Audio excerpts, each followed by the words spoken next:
Sviatoïrsk a été occupé pendant 3 mois par les Russes et vient de rebasculer dans le camp ukrainien. Voici le nouveau maire. L'ancien a fait défection. Il a pris la fuite avec l'ennemi. En fait, c'est une communauté divisée qu'il va falloir réconcilier. Car certains ici sont accusés d'avoir collaboré avec les Russes.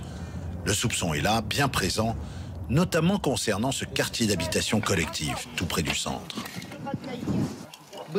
Il y avait des célébrations de joie devant chaque entrée d'immeuble.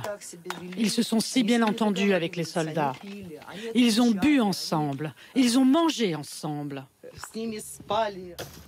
Des résidents peu enclins à répondre à cette accusation. Quand on lui demande quels étaient ses rapports avec les Russes, cet homme tourne les talons et refuse de nous parler.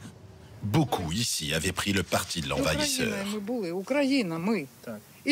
Nous sommes Ukrainiens, mais ce sont les Ukrainiens qui nous ont bombardés. Sviatoïrsk, en fait, était tout simplement sur la ligne de front, recevant des obus des deux côtés. Mais comme souvent dans cette partie est de l'Ukraine, les nostalgiques de la Grande Russie ont cru que le basculement vers Moscou serait définitif.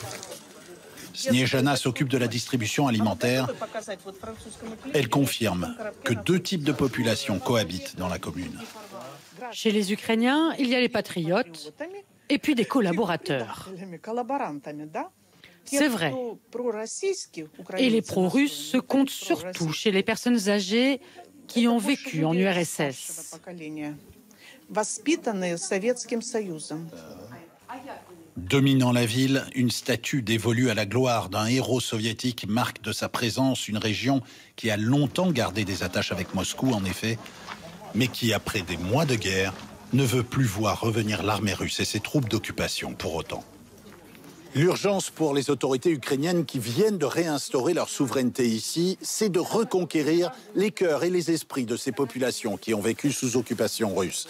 Et ça passe d'abord par l'aide humanitaire, car l'hiver approche et les conditions de vie vont rapidement devenir insupportables dans ces villes détruites.